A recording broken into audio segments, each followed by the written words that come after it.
I'm announcing today that under my leadership, the United States will commit to the ambitious goal of slashing energy and electricity prices by half, at least half. Every single thing that I promised, I produced. Every single thing. Donald Trump loves to call himself a deal maker. He thrives on the image of the tough negotiator who beats his opponents into submission. And when it comes to trade, he's been selling the same story for years. Tariffs are his weapon, and America's supposed to be the winner. But here's the uncomfortable truth. If Trump is the winner, then the people paying the price are ordinary Americans. Tariffs, after all, are not some clever economic tool that punishes foreign governments while magically sparing U.S. citizens. Tariffs are simply taxes on imports. But that means when the government slacks a 15% levy on European goods, it's American consumers who foot the bill. That bottle of French wine you might bring to dinner, more expensive. That German car you dream of driving, out of reach for more families. Everyday shoppers will feel it in their wallets long before Trump feels it in the polls. Trump frames it as protecting America, but if you oust the average family seeing grocery prices climb higher, or a consumer watching the sticker price of cars jump overnight, protection is the last word they'd use. And make no mistake, this isn't just an economic hit. It's also a political one.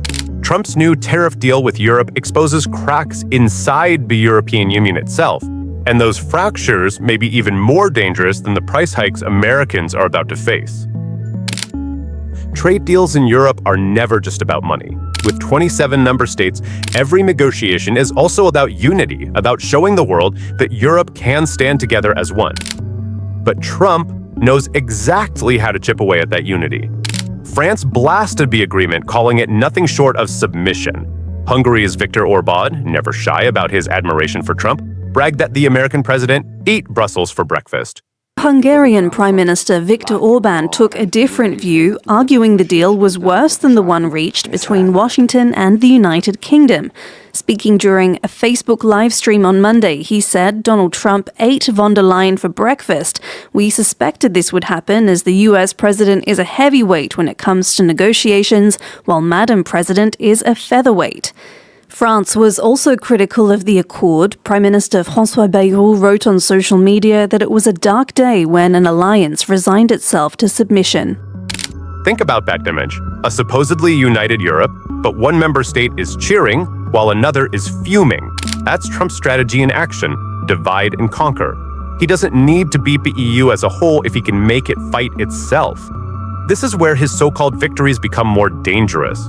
By pushing tariffs that hit some industries harder than others, he sparks internal disputes.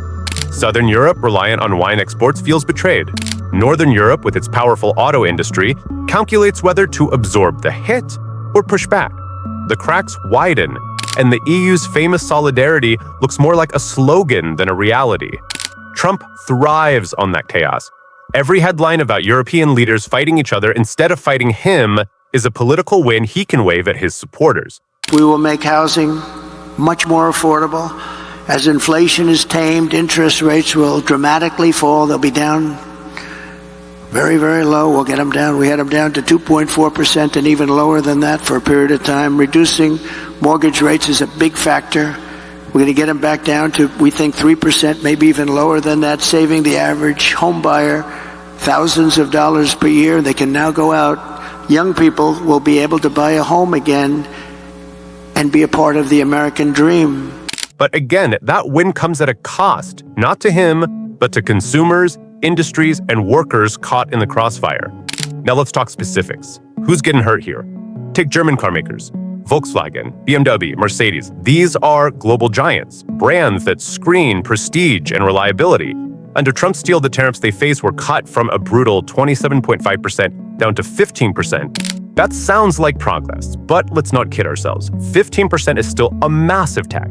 For an industry already battling the expensive transition to electric vehicles and a tidal wave of competition from China, this isn't relief. It's another weight on an already strained system. Billions in new costs mean either cutting jobs, raising prices, or both. None of that spells victory. Then there's the wine and spirit sector. France, Italy, Spain, countries with centuries-old traditions built around vineyards and distilleries. They lobbied hard, desperate to keep tariffs off their products. What did they get? The same flat 15% weight. Better than Trump's earlier threats of 200% tariffs, sure, but it's still devastating for an industry where margins are tight, supply chains are complex, and demand is sensitive to even small price hikes. The champagne might still be flowing in Paris, but not in celebration, in frustration. And pharma, that's where the blow lands hardest. Europe's pharmaceutical industry is one of its crown jewels, exporting billions of dollars worth of drugs and treatments to the US. Denmark's Novo Nordisk, Ireland's drug makers, Germany's biotech firms all expected exemptions. None arrived. Instead, their exports are now saddled with that same 15% levy. This isn't just bad news for companies, it's bad news for American patients. Higher costs on imported drugs mean higher healthcare bills, fewer choices, and delayed treatments. So much for Trump's promise to make medicine cheaper. Not every industry walked away from Trump's tariff war with bruises. One sector, in fact, managed to escape almost entirely unscathed: aviation. In a deal where nearly everything else, cars, wine, pharmaceuticals, even basic consumer goods, was dragged into the tariff crossfire, aircraft and airplane parts remained untouched. This was no accident. It was a carefully calculated decision. Aviation is more than just an export business. It's a strategic industry, one that touches on national security, advanced technology, and political influence in ways that go far beyond economics. Boeing, the American aerospace giant, is not just another company. It is one of the largest exporters in the United States, a central player in military contracts, and a major employer across politically sensitive states like Washington, South Carolina, and Kansas. Entire communities depend on Boeing paychecks. Hitting the aviation sector with tariffs would have meant slashing jobs in Trump's own base, jeopardizing military supply chains, and sparking backlash from the very voters he relies on. For all his talk of toughness, Trump has always known where to draw his red lines, and in this case, he chose to protect Boeing at all costs. But Boeing was not the only beneficiary. On the other side of the Atlantic, Airbus, Europe's aerospace champion, also dodged a bullet. Airbus employs more than 130,000 people directly and supports hundreds of thousands more through its vast supply chain. From French engineers to German machinists, from Spanish assembly plants to UK design offices, Airbus is not just a company, it's a symbol of European cooperation. Tariffs on Airbus planes and parts would have hit multiple EU economies at once, creating chaos inside the bloc and threatening one of its few truly global success stories. By exempting aviation, both Trump and Brussels found common ground. It was one of the very few areas where cooperation triumphed over confrontation. Both sides knew that neither could afford to wreck this industry, not when it ties into jobs, prestige, and defense. And yet, the very fact that aviation was spared proves the underlying logic of Trump's tariffs.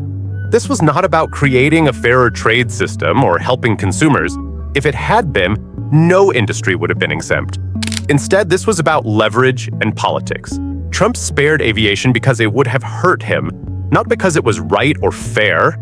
In a way, aviation's exemption highlights the hypocrisy at the heart of the trade war.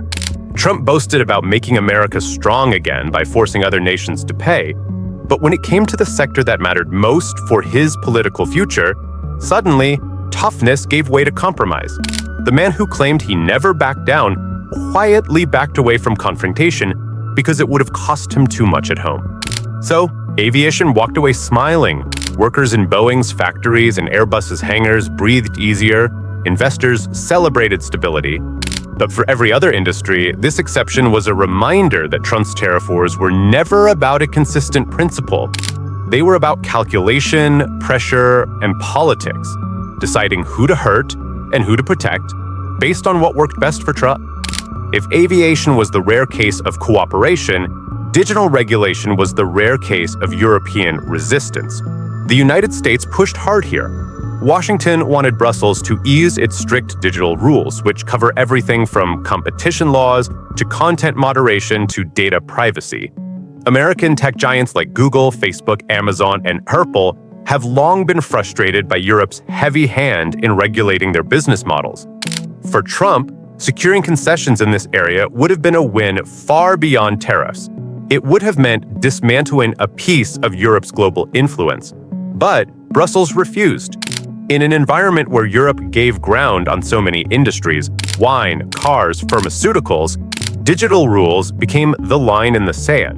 And that's because for Europe, digital policy is not just another regulation. It is part of its identity on the world stage. The European Union has spent more than a decade building a reputation as the world's digital watchdog. From the landmark GDPR privacy rules to aggressive antitrust actions against Silicon Valley giants, Europe has positioned itself as the one player willing to stand up to big tech.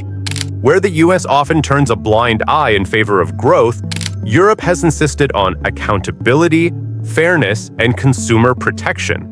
To give ground here would have meant erasing one of the EU's proudest achievements, and so Brussels held firm. Despite Trump's pressure, despite the threat of escalating tariffs, European negotiators made it clear: digital sovereignty was non-negotiable. It might look like a small detail compared to the billions at stake in autos or pharmaceuticals, but in the long run, this stand could prove far more consequential. Why? Because the digital economy is the future. Cars, wine, and even drugs are traditional industries. Important, yes. But data, platforms, and online infrastructure are shaping the next century. By holding the line here, Europe ensured that it would remain a global rule setter for the digital age. And it's not just about laws, it's about values. Content moderation, competition rules, data privacy. These touch on free speech, democracy, and consumer rights. Europe's refusal to bow to Trump preserved its ability to keep shaping global debates on these issues. This was Europe saying, you can tax our cars, you can squeeze our wine, but you will not dictate our digital future. Still, this victory came in the middle of widespread losses. For most industries, the picture was bleak. Trump got his tariffs, Europe swallowed hard, and consumers on both sides of the Atlantic paid the price. But here, at least, Europe found its backbone.